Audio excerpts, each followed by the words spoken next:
Vous avez déjà forcément vu ces photos prises par la NASA. Mais savez-vous vraiment qu'est-ce qu'une nébuleuse? Contrairement à ce que l'on pourrait penser, l'espace entre les étoiles n'est pas un vide parfait. Il est en réalité rempli de matière diffuse, qui est très peu dense, entre 100 et 10 000 particules par centimètre cube. Par comparaison, l'air terrestre contient lui près de 2,5 fois 10 puissance 17 fois plus de matière, soit ce chiffre.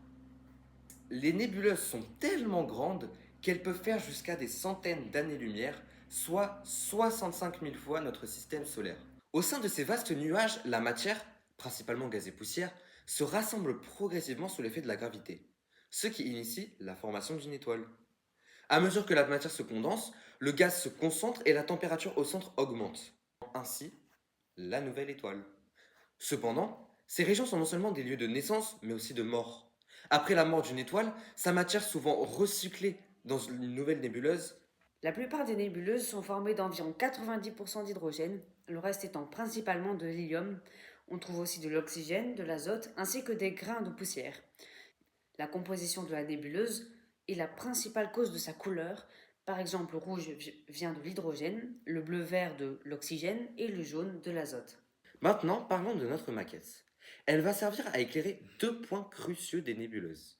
Le premier point, la composition. En effet, les billes ne sont pas disposées dans un ordre aléatoire. Elles représentent la matière dans la nébuleuse. Les billes rouges représentant l'hydrogène et les billes bleues l'hélium. Le deuxième point est la différence entre une nébuleuse sombre et une nébuleuse éclairée.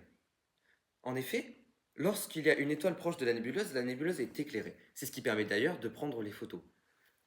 Quand l'interrupteur est éteint, on ne voit pas, on n'arrive pas à distinguer la couleur, ou du moins très peu, alors que quand on allume l'interrupteur, on peut distinguer les couleurs de la nébuleuse, donc la matière.